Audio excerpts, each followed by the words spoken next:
ዕለት 4 ታኅሳስ በስመ አብ ወወልድ ወመንፈስ ቅዱስ አሃዱ አምላክ። ዕለት 4 ታኅሳስ በዛ ዕለት እዚኣ ሐዋርያ ቅዱስ እንድርያስ ሓዊ ስምዖን ጴጥሮስ ብሰማዕትነት ዓረፈ። ነዚ ቅዱስ እዚ ኣብ ሃገረ ልዳን ኣብ ዓድታት ኣክራድስን ክሰብኽ ዕጫ በጽሖ። ኣብ ሃገረ ልዳ ሰበኸ። ምስኡ ድማ ፊልሞና ረድኡ ነበረ። ብዙሓት ከዓ በእዳዉ ብስብከቱ ኣመኑ። እዚ ፊልሞና ብሕያውነቱ ብጥበቡ ብምንባቡ ጥዑም ቃል ብኩሉ ፍቱእ ነበረ። ሐዋርያ እንድርያስ በቲ ቃሉ ገይሩ ኣብ መድረኽ ወፂኡ ከንብብ ኣዘዞ። ከምቲ መምህሩ ዝኣዘዞ ድማ ኣብቲ መድረኽ ደይቡ በቲ ጥዑም ቃሉ ኣንበበ። እቶም መምለኽቲ ጣዖታት ምምፃእ ሐዋርያ እንድርያስ ምስ ሰምዑ ተንሲኦም ናይ ውግእ መሳርሒኦም ሒዞም ናብ ቤተ ክርስቲያን ከዱ። ንኣማልኽቶም ዝረግምዎም እንተኾይኖም ክሰምዕዎም ኢሎም እዮም። ኣብኡ ምስ በጽሑ ከዓ ንፊልሞና ከምዚ ኢሉ ከንብብ ከሎ ሰምዕዎ። ኣማልኽቲ ኣሕዛብ ብወርቅን ብቡሩርን ዝተሰርሑ ግብሪ ኢድ ሰብ እዮም። ኣፍ ከለዎም ኣይዛረቡን፣ ዓይኒ ከለዎም ኣይርእዩን፣ እዝኒ ከለዎም ኣይሰምዑን፣ ኢድ ከለዎም ኣይድህስሱን፣ እግሪ ከለዎም ኣይንቀሳቐሱን፣ ብጎረሮኦም ኣየድምፁን፣ ኣብ ኣፎም ትንፋስ የብሎምን። እቶም ዝሰርሕዎም ኩሎምን እቶም ብኦም ዝኣምኑን ከምኡ ይኹኑ። ብዛዕባ ተጽቡቕ ንባኡን ልዙብ ኣዘራርባኡን ልቦም ተተንከፈ። እቲ ኣባህላኡ ኣብ ልቦም ኣተወ። ኣብ ክርስትና ኣተዉ።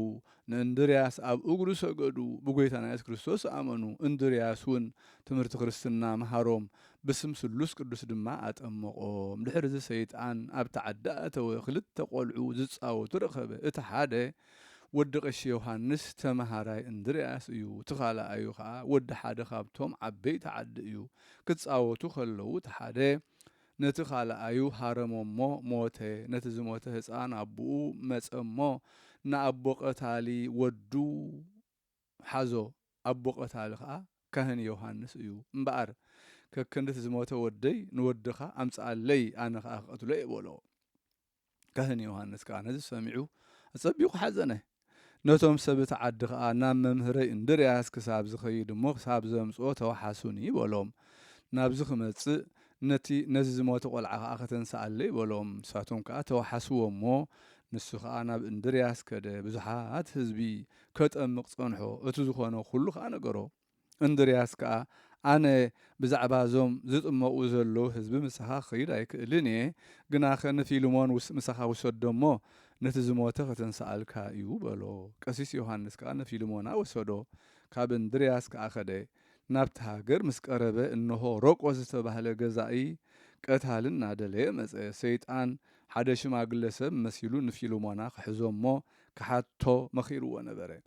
እቶም ህዝቢ ከዓ ንፊልሞና ናብዚ ዓዲ ኣይትእቶ፣ እቲ ገዛእ ከይቀትለካ በልዎ። ፊልሞና ከዓ ትእዛዝ መምህረይ ክትሕስ ኣይግባኣንን እዩ፣ ግድነት ከተንስኦ ክኸይድ ኣለኒ በሎም። እንተቐተለኒ ከዓ መምህረይ ይመጽእ፣ ንዓይኮነን ዝሞተ የተንስኣና በሎም። ከምዚ ኢሉ ናብቲ ዓዲ በጽሐ። ምስ ሮቆስ ገዛኢ ከዓ ተራኸበ። ሽዑ እቲ ገዛኢ ንወተሃደራት ስቐልዎ ኢሉ ኣዘዘ። እቲ ገዛኢ እንድዒ ነቲ ዝሞተ እዚ ሰብኣይ እዚ ቀቲልዎ ከይከውን በለ። እቶም ሰራዊት ከዓ ንፊልሞና ሒዞም ሰቐልዎ፣ ክቐጽዕዎ ድማ ጀመሩ። ፊልሞና ድማ ንሮቆስ ገዛኢ ስለምንታይ ተቐጽዓኒ ኣለኻ በሎ። ኣነስ ንእሽቶ እየ ኣይበደልኩን፣ ከም ዝበለ መቕጻዕቲ ከዓ ኣይፈልጥን እየ። መምህረይ እንድርያስ ኣበያሎ እዚ ኣብ ተመሃራዩ በፂሑ ዘሎ ግፍዒ ክርኢ በለ።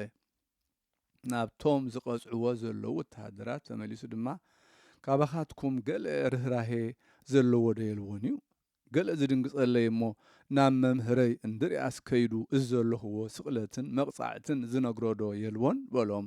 እቶም ወተሃደራት ከዓ በቲ ጣዕሚ ቃሉ ንፊልሞና በኸዩ። በቲ ግዜ እቲ ኣዕዋፍ ሰማይ መጺኦም ከምቲ ንኖህ ዝተዛረብዎ ንፊልሞና እውን ተዛረብዎ። እንሆ ንሕና ኣሎና ናብ ዝደለኻዮ ለኣኸና በልዎ። ካብኦም ሓንቲ ዑፍ ናብኡ ቀሪባ ካብዞም ካልኦት ነብሰይ ፍኹስ ዝበልኩ እየ፣ ስለዚ ኣነ ናብ መምህርካ ክኸይድ እሞ ናባኻ ክጽውዖ በለቶ።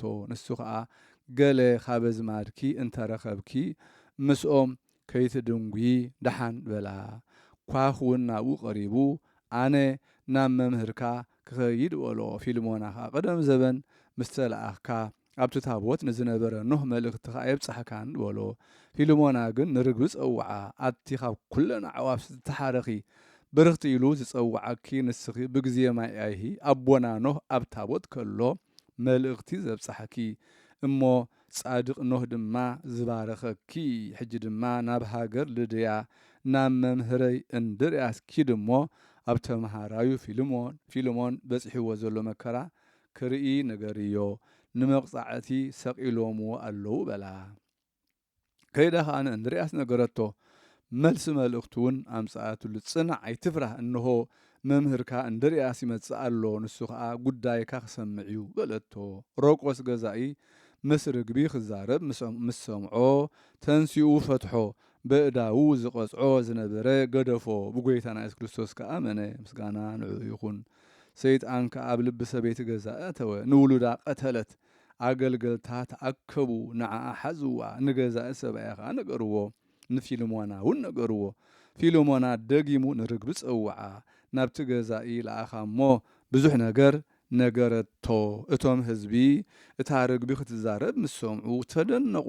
ኣብቲ ፊልሞና ተምሃራይ ዘለዎ ኸይዶም ድማ እንታይ እዩ ነገሩ እናበሉ ጫው ጫው በሉ። እነሆ እንድርያስ መፀ። ፊልሞና ረድኡ ከዓ ነቲ ዝሞተ ከተንስኦ ንፊልሞና ረድኡ ከዓ ነቲ ዝሞተ ከተንስኦ ኣዘዞ። ፊልሞና ከዓ ኸይዱ ናብ እግዚኣብሔር ጸለየ እሞ ነቲ ጎበዝ ካብ ሞት ኣተንስኦ። መሊሶም ናብ ቤት እቲ ገዛኢ ኸዱ ጸለዩ እሞ ንሰበይቲ እቲ ገዛኢ ከዓ ኣሕወይዋ።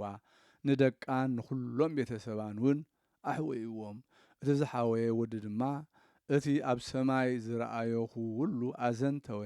እታ ርግቢ ከዓ ኣብ ልዕሊ ርእሲ እንድርያስ ትዘውር ነበረት። ክንደይ እዩ ዕድሜኺ በላ። ንሳ ከዓ 8 ዓመት በለቶ። እንድርያስ ከዓ በሊ ቃል ፊልሞና ረድአይ ስለ ዝሰማዓኪ ናብ በረኻ ኺድ እሞ ብናጽነት ንበሪ ንሓዋሩ ዋላ ሓደ እኳ ኣይግዛእኪ በላ። ሽዑ ነፊራ ናብ በረኻኣ ኸደት። እቶም ኣብኡ ተኣኪቦም ዝነበሩ ህዝቢ ነዚ ምስ ረኣዩ ብጎይታና ኢየሱስ ክርስቶስ ኣመኑ። ብስም ኣብን ወልድን መንፈስ ቅዱስን ከዓ ተጠመቑ። ብድሕሪዚ ካብኦም ወፂኡ ናብ ሃገረ ኣክራድ ኣርክያስን ግኒፎስን ከደ ምስ በርተሎሜዎስ ከዓ ተራኸበ። ሓቢሮም ከዓ ናብ ሃገረ ጋዝሪኖስ ከዱ። እቶም ኣብኡ ዝነብሩ ገጽ ከልቢ ዝመስሉ እዮም። ናብ ፍልጠት እግዚኣብሔር ክሳብ ዝበጽሑ መሃሮም። ቅዱስ እንድርያስ ናብቲ ዓዲ ምስ ኣተወ ሰበኸሎም። እቶም ኩፍኣት ግብሪ ግና ኣይሰምዕዎን ኣይተቐበልዎን እውን። ገለ ካብኣቶም ብዛዕባ እቲ ተመኣምራትን መንክራትን ዝኣመኑ ኣለዉ። እቶም ዘይኣመኑ ግና ኣብ ልዕሊ ቅዱስ እንድርያስ ብክፉእ ግብሪ ተማኸሩ። ብተንኰል ናብኣቶም ክመጽእ ለኣኹሉ እሞ ኣብ ልዕሊኡ ተንሲኦም ድማ ክቐትልዎ ተማኸሩ። እቶም ልኡኻት ግና ኣብ ቅዱስ እንድርያስ ምስ በጽሑ እቲ ጽቡቕን ጥዑምን ትምህርቱ ሰሚዖም ገጹ እውን በሪሁ ረኣይዎ እሞ ብጎይታና ኢየሱስ ክርስቶስ ኣመኑ። ናብቶም ዝለኣኽዎም ኣይተመልሱን። ገለ ካብኣቶም ኩፍኣት ዝኾኑ ከዓ ብሓዊ ነቃጽሎ ኢሎም ነናሓድዶም ተማኸሩ። ከምዚ ኢሎም ንኽቐትልዎ ናብ ቅዱስ እንድርያስ መፁ። ቅዱስ እንድርያስ ከዓ ንጎይታና ሓዊ ካብ ሰማይ ወሪዳ ከተቃጽሎም ለመኖ። ሽዑ ሓዊ ወሪዳ ኣቃጸለቶም። እቶም ዝተረፉ ከዓ ፀቢቖም ፈርሁ። ዜናኡ ኣብ ኩሉ እቲ ከባቢ ዓድታት ተሰምዐ። ብዙሓት ህዝቢ ብጎይታና ኢየሱስ ክርስቶስ ኣመኑ። ምስጋና ንዕኡ ይኹን። እቶም መምለኽቲ ጣዖት ግና እዚ ኩሉ ተኣምራትን መንክራትን ርእዮም ኣይኣመኑን እኳ ደኣ ንቅዱስ እንድርያስ ክቐትልዎ ይደልዩ ነበሩ። ድሕሪዚ ተኣኪቦም መፁ። ንእንድርያስ ሃዋርያ ከዓ ወሰድዎ። ዓብዪ መቕፃዕቲ ቀጽዕዎ። ጥሩሕ ገይሮም ከዓ ኣብቲ ዓዲ ኣዞርዎ። ናብ ቤት ማእሰርቲ ኣእተውዎ። ንጽባሒቱ ንኽሰቕልዎ ኢሎም እዮም። ልማዶም ከምኡ ስለ ዝኾነ በታ ለይቲ እቲኣ ምስጋና ንዕኡ ይኹን ንጎይታና ኢየሱስ ክርስቶስ ሓዊ ካብ ሰማይ ወሪዳ ከምቶም ናይ ቅድም ከተቃጽሎም ለመኖ። ጎይታና ድማ ብዓብዪ ክብሪ ተገልጸሉ። ኣይትፍራህ፣ ኣይትሕዘን፣ ኣይትሰንብድ እውን በሎ። ካብኡ ከዓ ተሰወረ። ንብፁዕ ሃዋርያ ከዓ ነብሱ ተሓጐሰት።